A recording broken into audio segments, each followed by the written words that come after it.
আসসালামু আলাইকুম। তো অনলাইন ক্লাসে সবাই স্বাগতম। আজকে আমি যে বিষয়টি নিয়ে হাজির হয়েছি তা হচ্ছে গাণিতিক পদার্থবিজ্ঞান অনার্স দ্বিতীয় বর্ষে ঢাকা বিশ্ববিদ্যালয়ে অধিভুক্ত অথবা ন্যাশনাল ইউনিভার্সিটি সব যারা ফিজিক্স ডিপার্টমেন্টে আছে সবাই ক্লাস ফলো করতে পারে। আজকে আলোচনার বিষয় হচ্ছে প্রথম অধ্যায় ম্যাথমেটিক্যাল ফিজিক্সের টেনসর। প্রথম অধ্যায় টেনসর।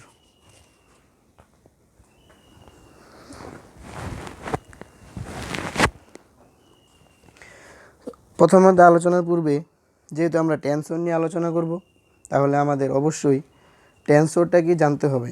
চলো টেনসর কি জেনে আসি।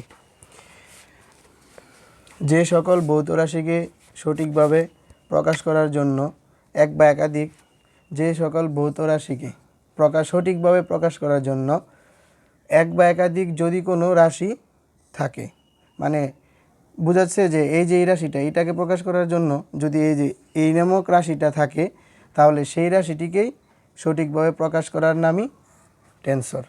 ঠিক আছে, তাহলে এই ছিল টেনসরের সংজ্ঞা। মানে যে সকল ভৌত রাশিকে সঠিকভাবে প্রকাশ করার জন্য এক বা একাধিক যদি কোনো রাশি থাকে, তাহলে সেই রাশিটিকে সঠিকভাবে প্রকাশ করার নামই হচ্ছে কি টেনসর।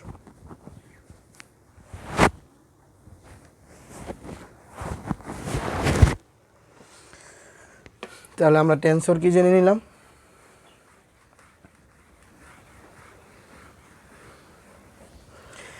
এখন যে বিষয়টা হচ্ছে, আমরা দেখতে পাচ্ছি এই বইটায় 1.2 আইনস্টাইনের যোজন রীতি আছে।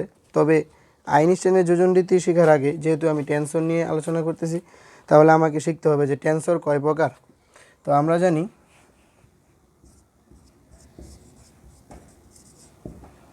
টেনসর 3 প্রকার, যথা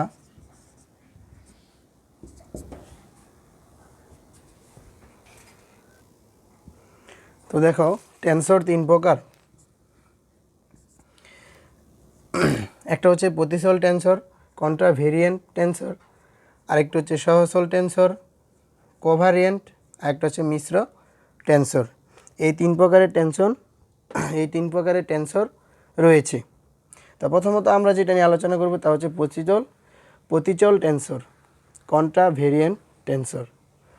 ঠিক আছে, প্রতিচল টেনসর নিয়ে আলোচনা পূর্বে একটা কথা বলে রাখছি যে আমি যে বইটা থেকে পড়াচ্ছি সেটা হচ্ছে গাণিতিক পদার্থবিজ্ঞান, professor SM Mokshed Ali, universal publication, Dhaka.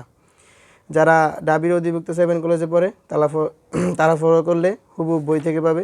এছাড়া ন্যাশনাল ইউনিভার্সিটি স্টুডেন্টও ফলো করতে পারে। তো প্রতিচল টেনসর, তো দেখো বইতে যেভাবে লেখা আছে 1.4 যেভাবে দেওয়া আছে প্রতিচল টেনসরের সংজ্ঞা, যে x1 x2 dot dot xn এর স্থানাঙ্ক ব্যবস্থায় n সংখ্যক রাশি a1 a2 dot dot an যদি x1 prime x2 prime dot dot xn prime স্থানাঙ্ক ব্যবস্থায় অপর n সংখ্যক রাশি, এটা যেটা দেওয়া আছে এটা বই থেকে পড়ে নিলেও হবে। তো আমি এখানে যেটা করব যে প্রতিচল টেনসরটা আসলে কিভাবে লেখে এটা বুঝিয়ে দিব। মনে করো এখানে বইয়ে যেভাবে দেওয়া আছে যে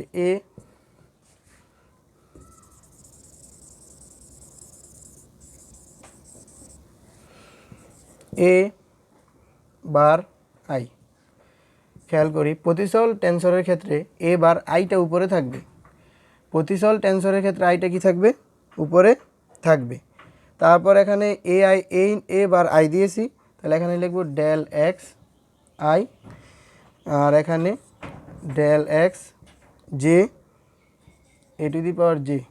এটা কিভাবে হলো খেয়াল করো, প্রতিচল টেনসরের ক্ষেত্রে এবার আইটা উপরে থাকবে এর, তো এখানে আইটা উপরে বিদায় ডেল এক্স আই এটাও উপরে, আর এখানে নিচে যেটা নিবা এটা হচ্ছে যে কোনো একটা নিলেই হবে। তাহলে আইয়ের পরে আমরা যেহেতু জানি জে, এর জন্য নিচে নিয়েছি এখানে ডেল এক্স জে, এখানে জে নিয়েছি বিদায় এই জায়গায়ও কি জে, এখানে এ বার আই আছে বিদায় উপরে ডেল এক্স আই, তারপরে del X J A J. এটা হচ্ছে প্রতিচল টেনসরকে প্রকাশ করে। এ বার আই সমান del X I del X J A J, এটা প্রতিচল টেনসরকে এইভাবেই প্রকাশ করে। এখানে আই উপরে বিদায় এখানে আই উপরে হয়েছে। তো প্রথমত আলোচনা করলাম প্রতিচল টেনসর নিয়ে। এখন 2 নাম্বার যে পয়েন্টটা সহজ সরল টেন্সর। সহজ সরল টেন্সরটা কি? দেওয়া আছে x1 x2 dot dot xn স্থানাঙ্ক ব্যবস্থায় n সংখ্যক রাশি a j অর্থাৎ a1 a2 an যদি x prime x2 prime dot dot x prime n স্থানাঙ্ক ব্যবস্থায় অপর n সংখ্যক রাশি a বার i এর সাথে নিম্নের রূপান্তর সমীকরণ দ্বারা সম্পর্কযুক্ত হয়। অর্থাৎ প্রতিসরল টেন্সরের ক্ষেত্রে আমরা দেখেছিলাম যে a বার i এভাবে হয়, কিন্তু যখনই আমরা সহজ সরল টেন্সর পড়ব তখন হবে a বার আইটা হবে নিচে, আইটা কি নিচে হবে। তখন এটাকে আমরা এইভাবে লিখব যে del X I del X J হবে, এখানে ডেল এক্স আই হবে, কারণ এখানে নিচে আছে বিদায় এই আইটা নিচে, ডেল এক্স আই নিচে। তো আইয়ের পরে আমরা জানি আইয়ের পরে এখানে জে নিতে হয়, এই জন্য এখানে হবে এ জে। আমি যদি এখানে সহচল লিখেছি, আগেরটা যদি আমি এখানে আবার লিখে দিই প্রতিচল টেন্সরটা, তাহলে প্রতিচল টেন্সরটা আমি এখানে লিখি, তাহলে কম্পেয়ার করতে সুবিধা হবে। ওই সময় লিখেছিলাম del X I by del X J A J.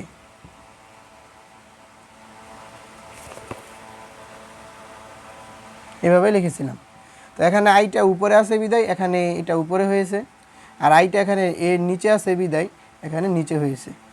তো এইটা হচ্ছে সহজ সরল টেন্সর এবং প্রতিচল টেন্সর লেখার নিয়ম।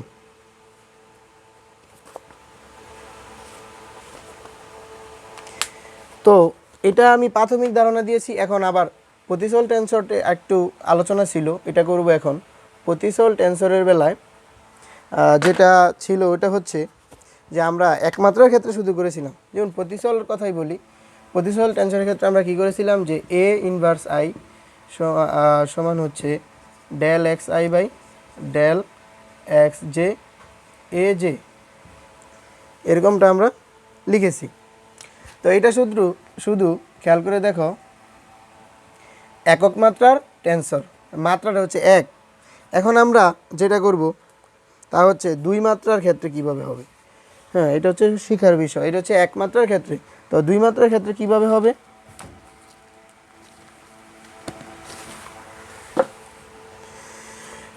দুই মাত্রার ক্ষেত্রে হবে এ মাইনাস পি আর। দুই মাত্রার টেন্সর আমরা কিভাবে লিখব, এটা তো আমরা একমাত্রার প্রতিচল টেন্সর লিখেছি, একমাত্রার এই যে দেখতে পাচ্ছি আই একটি মাত্রা, এখানে দেখতে পাচ্ছি দুইটি মাত্রা। দুইটি মাত্রার ক্ষেত্রে আমরা কি লিখব, এভাবে দুইটা দাঁড়িয়ে দিব পরপর। তারপর আমরা দেখেছি এর উপর মানে উপরে আছে, পি আর উপরে আছে, কারণ যেহেতু প্রতিচল টেন্সর এজন্য আমরা কি করব, এখানে যেহেতু পি আছে এই জন্য আমি এখানে দিব ডেল এক্স পি, এখানে যেহেতু আর রয়েছে এই জন্য আমি এখানে দিব ডেল এক্স আর। ঠিক আছে। আর নিচে যেটা নিতে হয় আমার ইচ্ছা অনুযায়ী আমি যে কোনো ইংরেজি সংখ্যা নিতে পারি। তো আমি এখানে নিলাম ডেল এক্স আই, আর এখানে এটার জন্য নিলাম ডেল এক্স জে। তো মূলত নিচে যেটা এখানে নিলাম মানে এর সাথে যা আছে তা বাদে আমি অতিরিক্ত নিচে যা নেই ওইটাই আমার এখানে আবার লিখে দিতে হয়। তাহলে এ এখানে নিয়েছিলাম আই জে, এই জন্য এখানে আই জে, কারণ এখানে এর উপর পাওয়ার উপরে আছে বিধায় এখানে সবগুলা এই পি এবং আর উপরে হয়েছে। তো এটা হচ্ছে প্রতিচল টেন্সরের দুই মাত্রার ক্ষেত্রে। তো আমরা যখন পরেরটা করেছি ওই সহজ সরল টেন্সরের ক্ষেত্রে কীভাবে হবে, সহজ সরল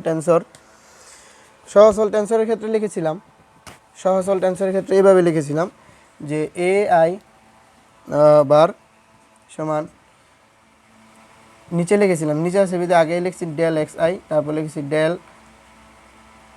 del X J A J. যদি এখানে একমাত্রাটা যদি এটা দুই মাত্রার হয় পি কিউ, তাহলে আমরা জানি এখানে দুইটা দিয়ে দিব আগে। দুই মাত্রার ক্ষেত্রে কীভাবে করব, যেহেতু এখানে পি কিউ নিচে আছে এই জন্য আমাকে আগে লিখতে হবে ডেল এক্স এই যে পি, আর এখানে লিখতে হবে ডেল এক্স কিউ, এটা লিখতে হবে এভাবে। এখানে পি কিউ দিয়ে করছি সমস্যা নাই, পি কিউ বইয়ে যদিও বা এখানে আর দেওয়া আছে, আচ্ছা বইয়ে যেটা দেওয়া আছে ওইটা দিয়ে করি বুঝতে সুবিধা হবে আর। তো এখানেও ডেল এক্স আরই হবে। তো এখানে আমি ইচ্ছা অনুযায়ী আবার কি নিলাম del X I del X J. তো এখানে যা লেখা হয় আই জে ওইটা আবার এ দিয়ে লেখা হয় আই জে। তো আমরা দুইটা ভেক্টর টেনসর নিয়ে আলোচনা করেছি, একটা হচ্ছে প্রতিসল টেনসর, একটা হচ্ছে এটা হচ্ছে সহচল টেনসর। তো আরেকটি টেনসর বাকি রয়ে গেছে, আরেকটি টেনসর হচ্ছে মিশ্র টেনসর। মিশ্র টেনসর আমরা কিভাবে করব তা হলো 1.6 বইয়ে, এই বইয়ে 1.6 এইভাবে লেখা আছে যে দুই মাত্রার মিশ্র টেনসর। সাধারণত মিশ্র টেনসরের ক্ষেত্রে এইভাবে লিখতে হবে যে 2 মাত্রার মিশ্র টেনসর। টেনসরের ক্ষেত্রে 2 মাত্রার মিশ্র টেনসরের ক্ষেত্রে শুধু। তখন ওইটা কিভাবে হবে, এখানে কত বাংলা কথা লিখছে যে x1 x2 dot dot xn স্থানাঙ্ক ব্যবস্থায় n স্কোয়ার সংখ্যক রাশি x1 x2 dot dot xn স্থানাঙ্ক ব্যবস্থায় n স্কোয়ার সংখ্যক রাশি aij যদি x1 prime x2 prime dot dot স্থানাঙ্ক ব্যবস্থায় অপর n স্কোয়ার সংখ্যক রাশি a বার pr এর সাথে নিম্নের রূপান্তর সমীকরণ দ্বারা সম্পর্কযুক্ত হয়। বাংলা কথা লেখার সময় কম, এজন্য এটা গাণিতিক ব্যাখ্যাটা বুঝিয়ে দিলেই হবে। 2 মাত্রার মিশ্র টেনসর লেখার নিয়ম কি আসলে, যেহেতু বলছে 2 মাত্রার মিশ্র টেনসর, মিশ্র কথা মানে কি, মিশ্র মানে মিশানো অনেক প্রকারের জিনিস। তো এখানে a বার p নেওয়া হলো আর নেওয়া হলো। তো এটা বুঝতে গেলে আগে এর সম্বন্ধে আগে ধারণা নিতে হবে। এখানে খেয়াল করি এবার এটাকে যখন আমরা প্রতিসল এবং সহচল টেনসর করেছিলাম, তখন প্রতিসল টেনসরের ক্ষেত্রে কিন্তু আমি এখানে লিখেছিলাম যে a বার প্রথমত i, তারপরে সহচলের ক্ষেত্রে a বার নিচে i, তাহলে একটা উপরে একটা নিচে, এভাবে পার্ট টু পার্ট করেছিলাম। কিন্তু মিশ্র টেনসরের ক্ষেত্রে কি হবে, মিশ্র টেনসরের ক্ষেত্রে a বার p q, একটা উপরে থাকবে একটা নিচে থাকবে, মানে উপর এবং নিচ একই সাথে থাকবে, একটা উপরে একটা নিচে। তো এটা লেখার নিয়মটা কি, এটা লেখার নিয়ম হচ্ছে এভাবে যে প্রথমত খেয়াল করি উপরে আছে p, এজন্য ডেল এক্স পি যেটা আছে প্রথমত সিরিয়ালে উপরে আছে p, এজন্য ডেল এক্স পি উপরে দিতে হবে। তারপরে খেয়াল করি এখানে সিরিয়ালে নিচে আছে, মানে 2 নম্বরে যেটা আছে a বার p এর পরে আছে a আর, তাহলে এটা কি আরটা নিচে আছে, এজন্য এখানে ডেল এক্স আর নিচে দিতে হবে। ঠিক আছে, আর আমরা অতিরিক্ত অক্ষর হিসেবে যেটা নিব সেটা হচ্ছে এখানে লিখব ডেল এক্স আই আর এখানে লিখব ডেল এক্স জি। আর এটা কিভাবে লিখব, এ আই, যেহেতু এখানে আই লিখেছি পি এর জন্য, তাহলে পিটা তো উপরে আছে, পিটা উপরে আছে বিধায় এখানে এ আই উপরে, আর এখানে যেহেতু আর এর জন্য যে নিয়েছে আরটা তো কি আছে নিচে আছে, এই জন্য যেটাও এখানে নিচে হবে। এই হচ্ছে 2 মাত্রার মিশ্র টেনসর লেখার নিয়ম। ও 2 মাত্রার মিশ্র টেনসরের ক্ষেত্রে আরেকটি আলোচনা করার বিষয় হচ্ছে যে এখানে লেখা হয়েছে কি যে এআই জে, তবে এখানে বলা হয়েছে যে তবে এই যে এখানে যেটা পেলাম এআই জে, তবে এআই জে কে 2 মাত্রার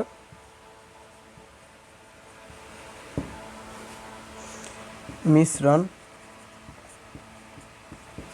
টেনসরের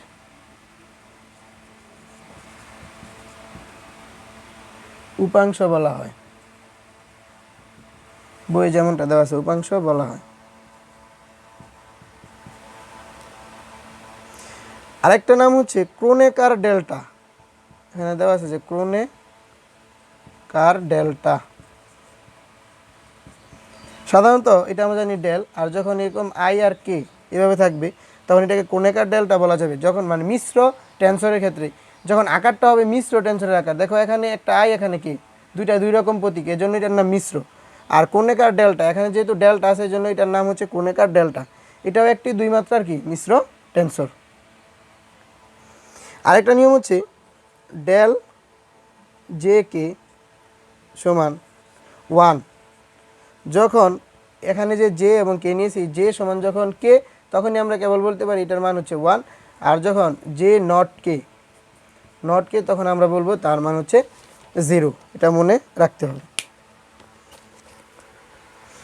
তো আমরা মিশ্র টেনসর 3 প্রকার ছিল, টেনসর 3 প্রকার ছিল, এই 3 প্রকার টেনসর নিয়ে আমরা আলোচনা করলাম। আশা করি সবাই বুঝতে পেরেছে, এরপর না বুঝলে অবশ্যই কমেন্ট বক্সে জানাবে। তারপরে হচ্ছে যেটা শিখবো এই বইয়ের 1.7 2 অপেক্ষা বড় মাত্রার টেন্সর। 1.7 যে টপিক্সটা এটা হচ্ছে 2 মাত্রার বড় 2 অপেক্ষা বড় মাত্রার টেন্সর 1.7 2 অপেক্ষা বড় মাত্রার টেন্সর 2 অপেক্ষা বড় মাত্রার টেন্সর। এখানে বলা হয়েছে যে এ কিউ এস টি কে এল একটি 5 মাত্রার মিশ্র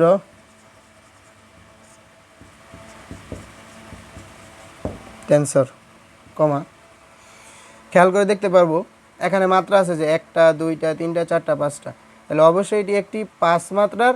কেন মিশ্র টেন্সর? কারণ আমরা জানি মিশ্র টেন্সরের রূপ এইভাবেই হয়, উপরে কিছু থাকে নিচে কিছু থাকে, ঠিক আছে। এখন এখান থেকে আবার আমার চিহ্নিত করতে হবে যে এখানে যে মাত্রাটা রয়েছে এবং এখানে যে 2টা রয়েছে এটা উপরে 3টা এখানে 2টা, এজন্য আমি এখান থেকে অবশ্যই বলতে পারি যে 3 মাত্রার এই যে 3 মাত্রার এই 3 মাত্রার প্রতিসল টেন্সর টেন্সর। কারণ আমরা জানি এর উপরে যদি পাওয়ার হিসেবে কোনো টেন্সর থাকে মানে মাত্রা হিসেবে এ টু দি পাওয়ার কিউএসটি, তাহলে এটাকে আমরা অবশ্যই বলবো কি প্রতিসল টেন্সর। আর যখন এর নিচে থাকবে তখন আমরা অবশ্যই এটাকে কি বলবো সহচল টেন্সর। এজন্য এখানে প্রতিসল হিসেবে উপরেই আছে কি 3টা 1 2 3, এজন্য এটাকে বলবো 3 মাত্রার প্রতিসল টেন্সর। আর এখানে নিচে আছে কি 2টা, এজন্য আমি এটাকে কি বলবো যে 2 মাত্রার সহচল টেন্সর। তাহলে এখানে 3 মাত্রার প্রতিসল টেন্সর প্রথমত লিখবো এ কিউ এস টি একটি 5 মাত্রার মিশ্র টেন্সর, 3 মাত্রার প্রতিসল টেন্সর এবং 2 মাত্রার সহচল টেন্সর। এগুলো হবে মানে টেন্সর হবে যদি এটি নিম্নরূপ সমীকরণ সিদ্ধ করে। অর্থাৎ যদি এইভাবে হয় যে A bar alpha beta gamma M N. আচ্ছা, এখানে এবার alpha beta gamma M N কেন নেওয়া হয়েছে? কারণ যেহেতু আমরা এখানে 2 অপেক্ষা বড় মাত্রা টেন্সর করতেছি, আবার এখানে দেখতেছি এখানে 3টা আছে, এখানে আছে 2টা, এজন্য এখানে এ ভার দিয়ে 3টা নেওয়া হয়েছে, এখানে 2টা নেওয়া হয়েছে। তো এটা আমরা কিভাবে করব? তো এখানে দেখতে পাচ্ছি মাত্রা হচ্ছে 5টা, এই জন্য আমি এখানে 5টা দাঁড়িয়ে দেব 1টা 2টা 3টা 4টা 5টা। টেন্সর লেখার নিয়ম, হ্যাঁ 5টা থাকলে 5টা, 4টা মাত্রা থাকলে 4টা দিতাম, 3টা থাকলে 1 2 3, 2টা থাকলে 2টা, এইভাবে। তো দেখো এখানে আলফাটা কিন্তু উপরে আছে, এ বার পাওয়ার হিসেবে উপরে আছে, এই জন্য আমি প্রথমত এখানে কি করব, এখানে লিখবো যে ডেল এক্স আলফা প্রাইম। তারপরে এই বিটা দেখতেছি উপরে আছে, এই জন্য এখানে লিখবো ডেল এক্স প্রাইম বিটা। তারপর আবার দেখতেছি গামা, এই গামাটাও কি আছে, এই গামাটা উপরে আছে, এই জন্য এখানে লিখবো ডেল এক্স প্রাইম গামা। পরবর্তীতে দেখছি এম নিচে আছে, এই জন্য পরের সিরিয়ালে এখানে এম নিচে লিখবো ডেল এক্স প্রাইম এম। তারপরে এন আছে নিচে, এই জন্য এখানে লিখবো ডেল এক্স প্রাইম এন। লেখা শেষ হয়ে গেল। এখন আমরা যার যার সুবিধা অনুযায়ী এখানে যে নিচে যে আরও প্রতীক দিতে হয় ওগুলো আমরা ইচ্ছা অনুযায়ী, যেমন এখানে দিয়েছে ডেল এক্স কিউ, এখানে ইচ্ছা করলে অন্য যে কোনো সংখ্যা দিতে পারতাম, ঠিক আছে। এখানে কিউ এর পরে এখানে কি দিয়েছে ডেল এক্স এস, তারপর এটা দিয়েছে ডেল এক্স টি, তারপর এটা দিয়েছে ডেল এক্স, তারপর এটা দেওয়া হয়েছে ডেল এক্স কে, তারপর এটা দেওয়া হয়েছে ডেল এক্স এল, ঠিক আছে। এই যে প্রতীকগুলো এখানে যে রয়েছে এগুলো ইচ্ছা অনুযায়ী, আদারওয়াইজ অন্যগুলো তোমরা দিতে পারো, বাট এখানে যেগুলো থাকবে ওইগুলো হচ্ছে ওই নিয়মের ক্ষেত্রে যেভাবে আমি দিয়েছি প্রথমত। এখন এ দেওয়ার পরে আমরা কিভাবে লিখব? এ দেওয়ার পরে এইভাবে লিখব যে দেখো এখানে উপরে আছে আলফা বিটা গামা, তো আলফা বিটা গামার জন্য কী কী নিয়েছিলাম, কিউ এস টি, এজন্য আলফা বিটা গামাটা রয়েছে উপরে, এজন্য এখানে কিউ এস টিও কী লিখতে হবে, উপরে লিখতে হবে, এজন্য এখানে লিখব কিউ এস টি। আর নিচে এই যে নিচে আছে এম এন, এই এম এর নিচে এবং তার ইয়েতে আমরা নিয়েছিলাম এম এর জন্য কে, আর এটার জন্য নিয়েছিলাম এল, এই জন্য নিচে লিখব কে এল। তাহলে এই নিম্নরূপ এই সমীকরণটাই কি সিদ্ধ করে। তাহলে এই ছিল 2 অপেক্ষা বড় মাত্রার টেন্সর। তোমরা চাইলে টেনেও দেখতে পারো তোমাদের সুবিধা অনুযায়ী।